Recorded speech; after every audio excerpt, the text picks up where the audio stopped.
आइए चैत्र कृष्ण पक्ष पाप मोचनी एकादशी की कथा श्रवण करते हैं।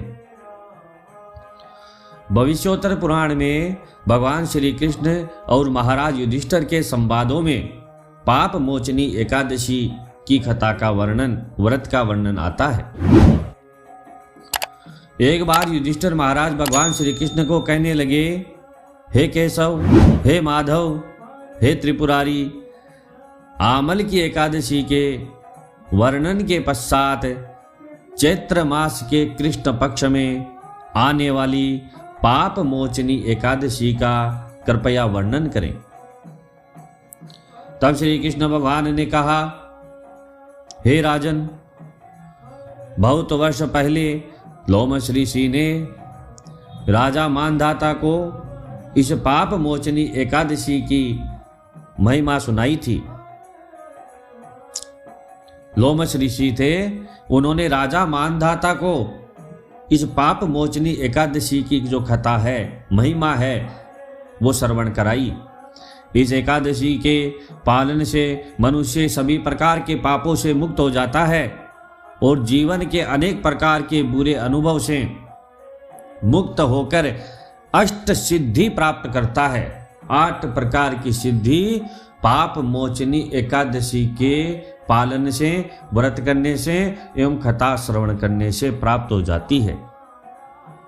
इतना महात्म्य हमारे सनातन धर्म में एकादशी तिथि का और पाप मोचनी एकादशी का बताया है।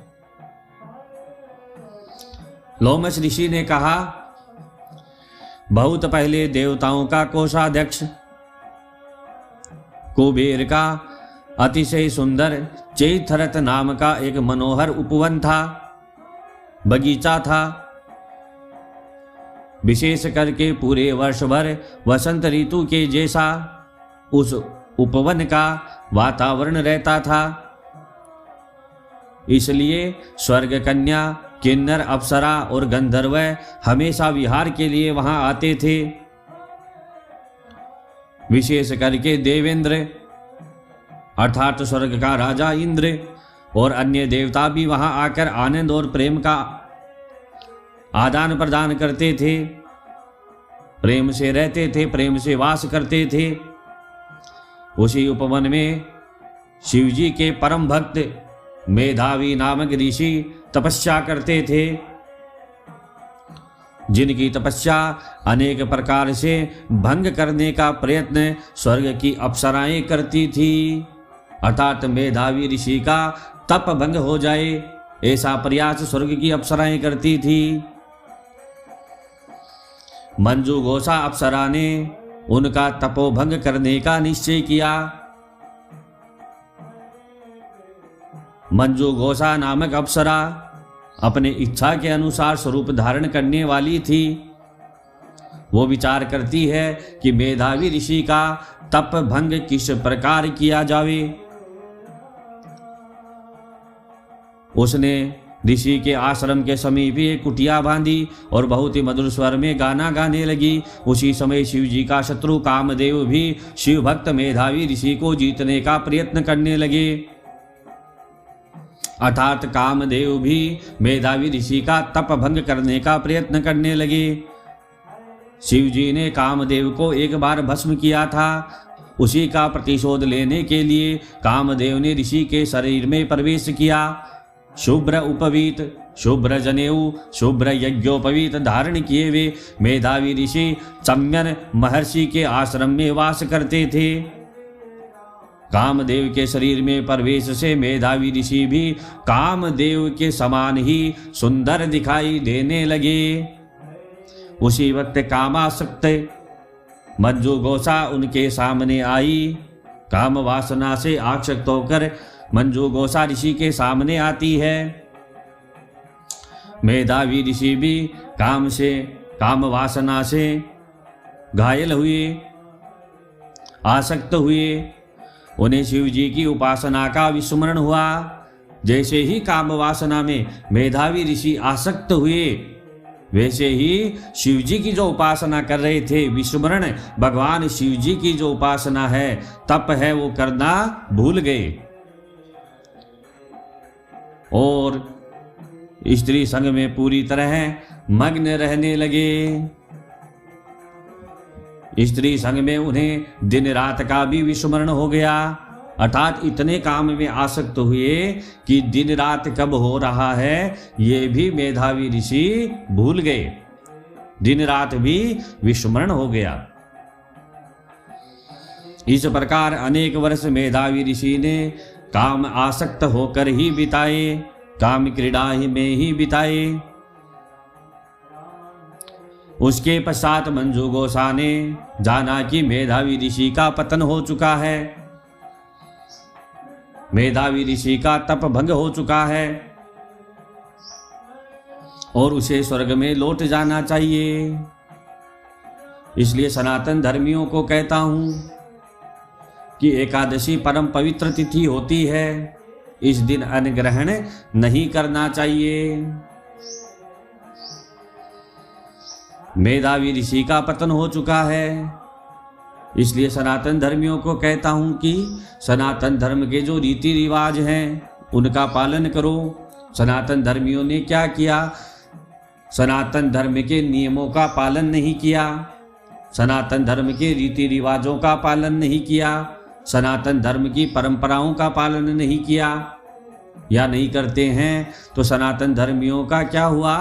सनातन धर्मियों का भी पतन हो गया। उसके पश्चात मंजू गोसा ने जाना कि मेधावी ऋषि का पतन हो चुका है। जिस प्रकार मेधावी ऋषि का पतन हुआ, वैसे ही सनातन धर्मियों का भी पतन हो गया। उसे स्वर्ग लौट जाना चाहिए। मंजू गोसा, उसके पश्चात मंजू गोसा ने जाना कि मेधावी ऋषि का पतन हो चुका है, अब उसे स्वर्गलोक में लौट जाना चाहिए। परिणय में वन ऋषि को कहने लगी, हे ऋषिवर, कृपया मुझे स्वर्गलोक में लौटने की अनुमति प्रदान कीजिए। उस पर मेधावी ऋषि ने उत्तर दिया, हे सुंदरी, आज संध्या को तुम मेरे पास आई हो, आज रात यहाँ पर रहकर सुबह लौट जाना। अर्थात मेधावी ऋषि का इतना पतन हो गया कि उन्हें यह भी पता नहीं है कि वो कितने वर्षों से मंजू गोसा के साथ रह रहे हैं। मंजू गोसा इस तरह और कुछ वर्ष वहां रही, जो 57 वर्ष 9 महीने 3 दिन का समय था, परंतु ऋषि के लिए यह काल केवल अर्धरात्रि के समान था। अर्थात ऋषि का इतना पतन हो गया कि उन्हें पता ही नहीं रहा कि मंजू घोषा नामक अप्सरा के साथ मुझे रहते हुए 57 वर्ष 9 महीने और 3 दिन का समय बीत चुका है। मंजू घोषा पुनः स्वर्ग जाने की अनुमति लेने पर ऋषि ने कहा, हे सुंदरी, अब प्रातः हो रही है, मेरी प्रातः विधि के पश्चात तुम जाना। तभी अप्सरा हंसते हुए कहने लगी, हे ऋषिवर, प्रातः विधि को आपको कितना समय लगेगा? अभी तक तो आपकी तृप्ति नहीं आई है। मेरे संग में आपने कितने वर्ष गुजारे हैं, इसलिए कृपया समय का ध्यान करें। मंजू घोषा कहती है कि हमें साथ रहते हुए 57 वर्ष 9 महीने और 3 दिन का समय बीत चुका है। यह शब्द सुनते ही मेधावी ऋषि ने वर्षों की गणना की और कहा, अरे रे, हे सुंदरी, मैंने अपने जीवन के 57 वर्ष व्यर्थ में गवा दिए, व्यर्थ में नष्ट कर दिए। मेरा पूरा तप भंग हो गया। तुमने मेरे जीवन और तपस्या इन दोनों का नाश किया है। ऋषि की आंखों में आंसू आ गए। अपना पतन का ध्यान हुआ, अपनी अधोगति का ध्यान हुआ और मंजू घोषा को श्राप दिया, हे दुष्टे, तुम्हें धिक्कार है, तुमने मेरे साथ चुड़ैल जैसा व्यवहार किया है, इसलिए तुम चुड़ैल बन जाओ। इस प्रकार मेधावी ऋषि ने मंजू घोषा नामक अप्सरा को श्राप दिया।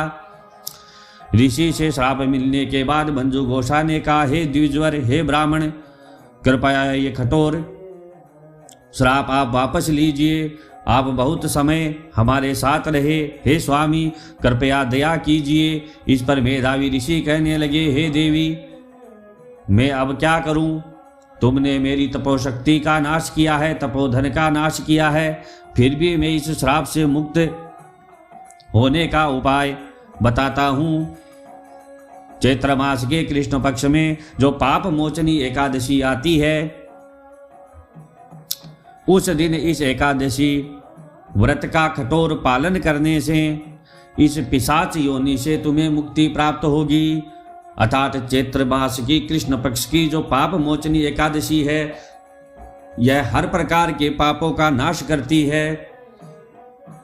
इसलिए सनातन धर्मियों से कहता हूं कि चैत्र मास के कृष्ण पक्ष की पाप मोचनी एकादशी का व्रत सभी सनातन धर्मी करें। इस दिन अन्न ग्रहण नहीं करें। 24 घंटे तक प्रातः काल से लेकर अगले सूर्योदय तक, सूर्योदय से लेकर अगले सूर्योदय तक एकादशी के दिन अन्न ग्रहण नहीं करना चाहिए। अगर कोई भूखा नहीं रह सकता तो फल ग्रहण कर लें या दूध ग्रहण कर लें, लेकिन एकादशी को कभी अन्न ग्रहण नहीं करना चाहिए। यह सनातन धर्मियों के लिए परम पवित्र तिथि है। इसलिए सनातन धर्मियों को कहता हूं कि सनातन धर्म के रीति रिवाजों का पालन करो। सनातन धर्म में लोग बाग सनातन धर्म के रीति रिवाजों का परित्याग कर चुके हैं। कई लोग बाग तो अभक्ष्य पदार्थ खाने लगे हैं, अपेय पदार्थ पीने लगे हैं। एक दिन वो ईश्वर, एक दिन वो परमात्मा पूछेगा। यह जब पृथ्वी लोग छोड़कर जाएंगे यहां से, तो परमात्मा पूछेगा कि कितने एकादशी के व्रत किए, एकादशी को अन्न ग्रहण किया या नहीं किया, सनातन धर्म के रीति रिवाजों का पालन किया या नहीं किया। इसलिए सनातन धर्मियों को कहता हूं, चैत्र मास के कृष्ण पक्ष की जो पाप मोचनी एकादशी है, इस दिन एकादशी का व्रत करो, एकादशी की कथा श्रवण करो और रात्रि को जागरण करो। पाप मोचनी एकादशी सभी प्रकार के पापों का नाश करने वाली है। इस एकादशी व्रत का कठोर पालन करने से इस पिशाच योनि से तुम्हें मुक्ति मिलेगी। इतना कहकर मेधावी ऋषि ने अपने पिता चम्मन ऋषि के आश्रम लौट आए। अपने पतित पुत्र को देखकर चम्मन ऋषि बहुत दुखी हुए। कहने लगे, रे पुत्र, तुमने ये क्या किया? एक स्त्री संग के लिए अपनी तपस्या नष्ट की, अपना तप भंग किया, अपना ही नाश किया।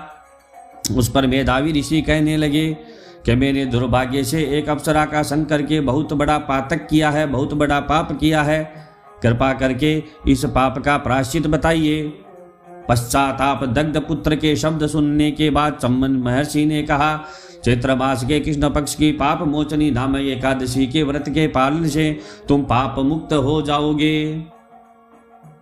उत्साह और कठोरता से मेधावी ऋषि ने उस व्रत का पालन किया, जिसके प्रभाव से वे सभी प्रकार के पापों से मुक्त हुए। मंजू घोषा भी इस व्रत के पालन करने से अपने पूर्व रूप को प्राप्त हुई और फिर स्वर्गलोक को चली गई। यह कथा कहने के पश्चात लोमश ऋषि ने मानधाता राजा को कहा, हे प्रिय राजन, केवल इस व्रत पालन से सभी प्रकार के पाप नष्ट हो जाते हैं। इस एकादशी के महात्म्य पढ़ने अथवा सुनने से 1000 गाय दान के बराबर पुण्य प्राप्त होता है। इस एकादशी व्रत का पालन करने से अनेक पापों से, जैसे भ्रूण हत्या, ब्रह्म हत्या, मद्यपान, परस्त्री संग आदि समस्त दोषों का नाश हो जाता है, पापों का नाश हो जाता है। इसलिए सनातन धर्मियों से निवेदन करता हूं कि सनातन धर्म में कोई भी एकादशी आए, उस दिन एकादशी का व्रत करो, एकादशी की कथा श्रवण करो और रात्रि को जागरण करो। क्योंकि मनुष्य जीवन, मनुष्य शरीर बार बार नहीं मिलता है। कुछ समय के लिए हम इस पृथ्वी लोक पर आए हैं और कुछ समय के पश्चात इस पृथ्वी लोक से चले जाएंगे।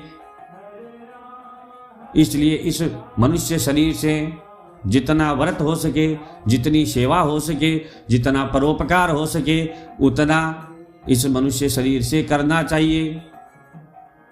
क्योंकि बार बार मनुष्य शरीर नहीं मिलता है और सनातन धर्म में एकादशी जैसी पवित्र कोई तिथि नहीं है।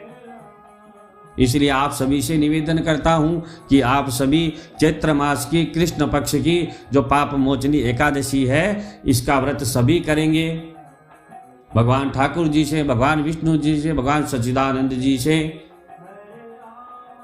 भगवान से, परमपिता से मैं प्रार्थना करूंगा, प्रार्थना करता हूं कि आप सभी का जो परिवार कुटुंब धन धान्य से परिपूर्ण हो, आपकी हर मनोकामना पूर्ण हो, भगवान आपको ऐसा आशीर्वाद प्रदान करे। बोलिए विष्णु भगवान की जय, बोलिए ठाकुर जी महाराज की जय, बोलो सच्चिदानंद भगवान की जय। एक बार पुनः आपके संपूर्ण परिवार की मंगल कामना के साथ मैं आपसे आज्ञा लेता हूं। मेरे द्वारा यह श्रवण कराई गई कथा आपको ज्ञानवर्धक लगी है, रुचिकर लगी, अच्छी लगी है तो मेरे इस चैनल को हमारे इस चैनल को आप अवश्य सब्सक्राइब करें, बेल आइकन अवश्य दबाएं ताकि मेरे आगे आने वाली वीडियो आप सभी तक सुलभता से आसानी से प्राप्त हो सके। मेरे इस वीडियो को लाइक करें, शेयर करें, कमेंट करना बिल्कुल भी न भूलें। बोलिए विष्णु भगवान की जय।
Krishna Krishna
Hare